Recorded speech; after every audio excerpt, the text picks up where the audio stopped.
আসসালামু আলাইকুম। আমি ছোট সংসার চ্যানেল থেকে নতুন একটি ব্লগ ভিডিও নিয়ে আপনাদের মাঝে হাজির হয়েছি। তো আশা করি আল্লাহর অশেষ রহমতে আপনারা সবাই ভালো আছেন। আলহামদুলিল্লাহ আমরাও সবাই ভালো আছি। তো আমি আজকে কি রান্না করব সেগুলো আপনাদের সাথে শেয়ার করব। তো এখানে আমি 1 কেজি পরিমাণ গরুর ফ্যাপসা নিয়েছি চর্বি সহ। তো এটাকে আমি একদম ফুটান্ত গরম পানি দিয়ে ধুয়ে রেখেছি। এটার যে একটা কালো কালো ভাব সেটা যাতে চলে যায়। তো এখন আমি রান্নার প্রসেসিংয়ে চলে এলাম।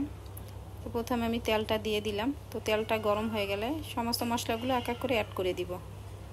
তো আমার ভিডিওটা যদি আপনাদের কাছে একটু ভালো লেগে থাকে তাহলে অবশ্যই একটি লাইক দিয়ে সাবস্ক্রাইব করে পাশে থাকতে পারেন। আর যারা আমার নতুন চ্যানেলে ভিজিট করেছেন, আমি ইনশাল্লাহ আপনাদের চ্যানেল ভিজিট করব, একটু অপেক্ষা করেন। তো আমি সমস্ত মশলাগুলো এক এক করে অ্যাড করে দিচ্ছি। তো একটু কষিয়ে ভালোভাবে একটু কষানো হয়ে গেলেই পরে আমি ফ্যাপসাটা দিয়ে দিব।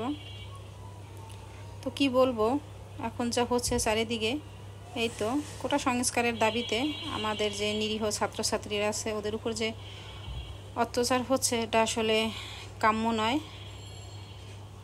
কি বলবো আর,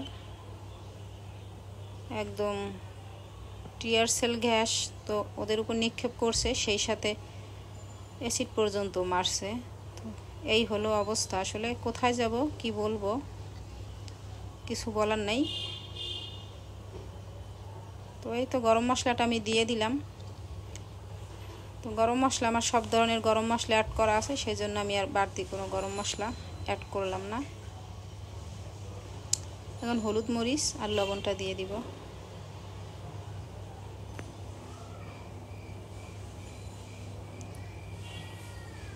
তো দেখা যায় গরুর ফ্যাপসাটা কিন্তু একটু মাখা মাখা থাকলে সেটাই খেতে ভালো লাগে। এটা আবার পাতলা ঝোল হলে সেটা খেতে ভালো লাগে না। তো আমি ওইভাবেই করব, একটু মাখা মাখা থাকে সেই জন্য। তো এখন আমি একটু পানি দিয়ে দিচ্ছি, কষানোর জন্য একটু পানি দিয়ে দিব।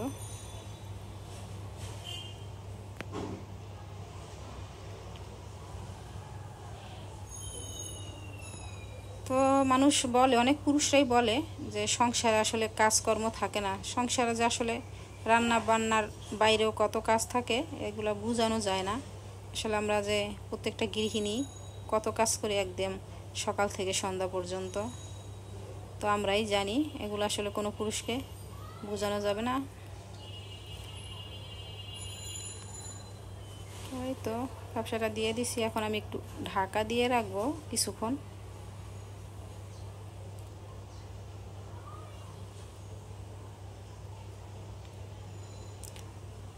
তো ব্যবসাটা মোটামুটি কষানো হয়ে গেছে।